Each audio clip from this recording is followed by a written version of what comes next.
जर बघितलं तर या ठिकाणी काही स्थानिक त्यांच्याकडनं घेतली जाते जसं या अशा पद्धतीने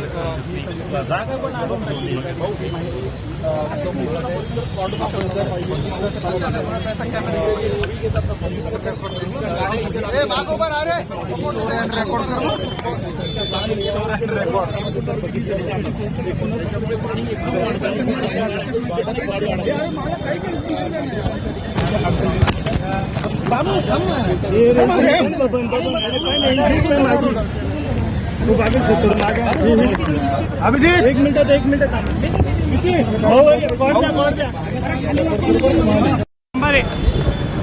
लक्ष्मण लागली बॅटरी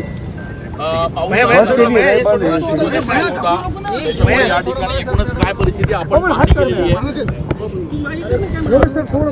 आज खरडे कुंभमेळ्याच्या बैठकीसाठी पूर्वतयारीसाठी जी बैठक असते त्यासाठी मी या ठिकाणी आलेलो होतो।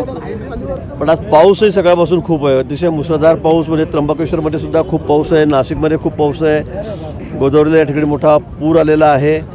आणि अशी परिस्थिती जर पुढच्या पावसाळ्यात 1.5 वर्षाने जर असेल आणि त्यावेळेला कुंभमेळा असेल, कारण या दिवसालाच कुंभमेळा येणार आहे, जुलै ऑगस्टमध्येच कुंभमेळा आहे, आणि म्हणून त्यावेळेला आपल्याला काय काय उपाययोजना करावी लागेल आतापासून, त्यासाठी आम्ही पाहणी करायला या ठिकाणी आलेलो आहोत। सर्व आमचे कमिशनर आहेत, कलेक्टर आहेत, फरंदेताई आहेत, पोलीस कमिशनर आहेत, आम्ही सर्व त्या पाहणी करायला आलेलो आहोत।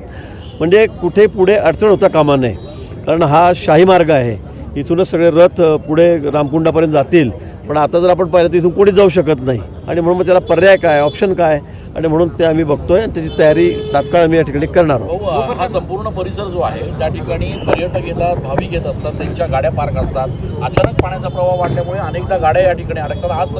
आज सकाळी सुद्धा अशी एक दुर्घटना घडलेली आहे, काय नेमक्या सूचना असतील प्रशासनाकडे? नाही, निश्चित आम्ही आता पोलीस प्रशासनाला सांगेल, महापालिकेला मी सांगेल की ते बोर्ड फलक लावले गेले पाहिजेत।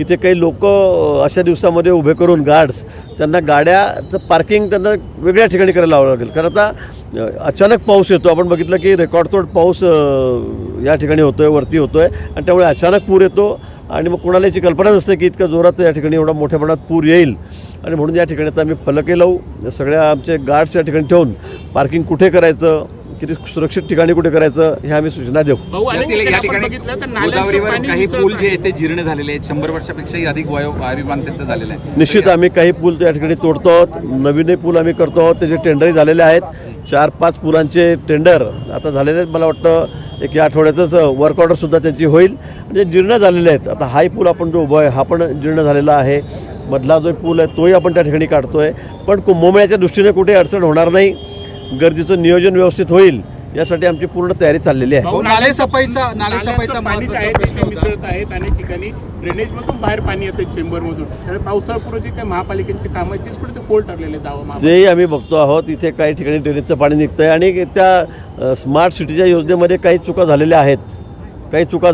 काही टेक्निकल चुका झालेल्या आहेत, पण त्या आम्ही तात्काळ दुरुस्त करतो। मॅडम मला आता तेच सांगत होते, त्याच दाखवत होत्या की बघा हे पाणी ड्रेनेजचं इथून येतं आहे, तिथून येतं आहे, पण या 2-4 महिन्यामध्ये म्हणजे येत्या कुंभच्या आत, 1 वर्षाच्या आत आम्ही सगळे जे सगळे फॉल्ट आहेत, काही तांत्रिक चुका झालेल्या आहेत त्या आम्ही दुरुस्त करू, आणि कुठेही घाण पाणी गोदावरीमध्ये येणार नाही, ड्रेनेजचं पाणी येणार नाही अशी व्यवस्था करू। खरं तर ओझरमध्ये एक जण वाहून गेलेला आहे बाणगंगेमध्ये, त्याची काही माहिती मिळाली का, तो कोण होता आणि त्याचं काही? नाही, आपल्याकडूनच मलाही ही माहिती मिळाली, मला गाडी वाहून गेली म्हणून तुम्ही सांगितलं म्हणून मी या ठिकाणी आलो, पण कोण कुठे ओझरला का कुठे कोण व्हायला असेल तर त्याची निश्चित मी माहिती घेतो।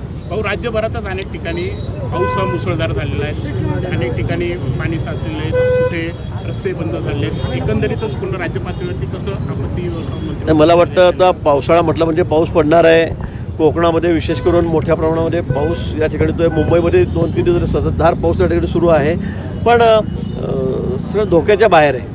आमच्या कंट्रोल रूमच्या माध्यमातून आमच्या सगळ्या ठिकाणी नजर आहे, आमच्या एनडीआरएफच्या टीम असतील, एसडीआरएफच्या टीम असतील, पोलीस यंत्रणा आहे, फायर ब्रिगेड आहे, हे सगळे अलर्ट आहेत।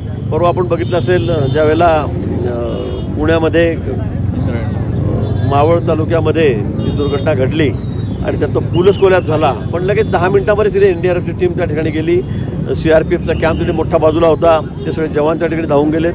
सगळ्यांनीच त्या ठिकाणी मदत केली आणि खूप मोठा अनर्थ त्या ठिकाणी टळला. म्हणजे सुरुवातीला आपणच बातमी दाखवली की 25-30 लोक वाहून गेलेत, पण त्या सगळ्या वाहणाऱ्या लोकांना स्थानिक गावकऱ्यांनी त्या ठिकाणी अडवलं, त्यांना वाचवलं आणि मोठा अनर्थ त्या ठिकाणी टळला.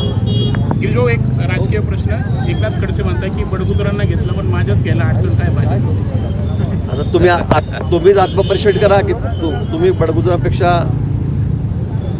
चला चला घ्या. भाऊ बाहेर वडा, हे सागर भाऊ बाहेर वड.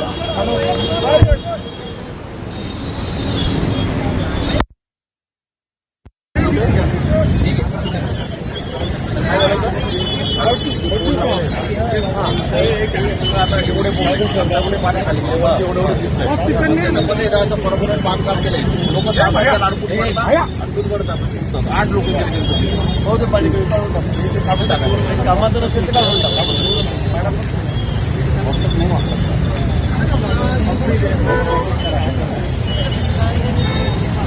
मासे काढताय तेच ना. मग आता हे पण करायचं, मग न्यूज पण आपल्याला हे करावं लागतं. निकाल की पार्किंग एरिया बना पार्किंग एरिया